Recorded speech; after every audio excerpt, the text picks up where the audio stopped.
Back in the 1970s, there was a massive oil crisis, the effects of which were felt from Japan to the United States. US consumers were having to pay up to $4 a gallon, which at that point of time was unheard of. So the United States got into an agreement with Saudi Arabia, which is the world's largest producer of oil, that any sale of oil will be settled in dollars. No matter which country bought oil, whether it was America or China or India or Japan, they would all pay in dollars. This arrangement came to be called the petrodollars. Put simply, the petrodollar system is an exchange of oil for US dollars between countries that buy oil and those who produce it. For the last 50 years, this petrodollar system has been unchallenged. Until now, when Vladimir Putin decided to teach Ukraine a lesson. Putin knew that the invasion of Ukraine would be inevitably met with US and other Western countries throwing it out of the international banking system.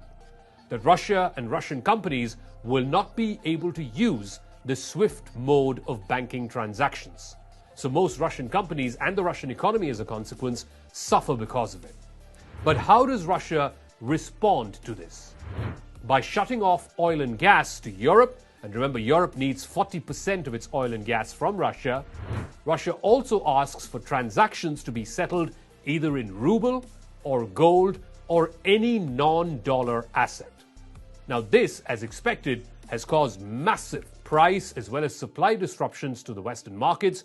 It is also a threat to the monetary system that's been in place for the last 50 plus years. On Crux Decode this week, how Vladimir Putin's mission in Ukraine puts an end to the petrodollar.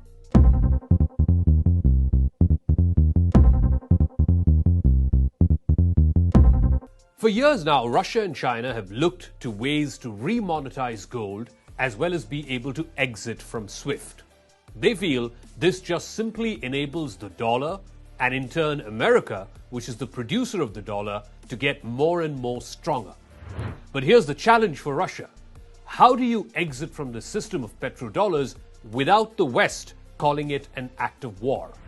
Now this invasion in Ukraine has just accomplished that, and the West gave it to Putin on a platter.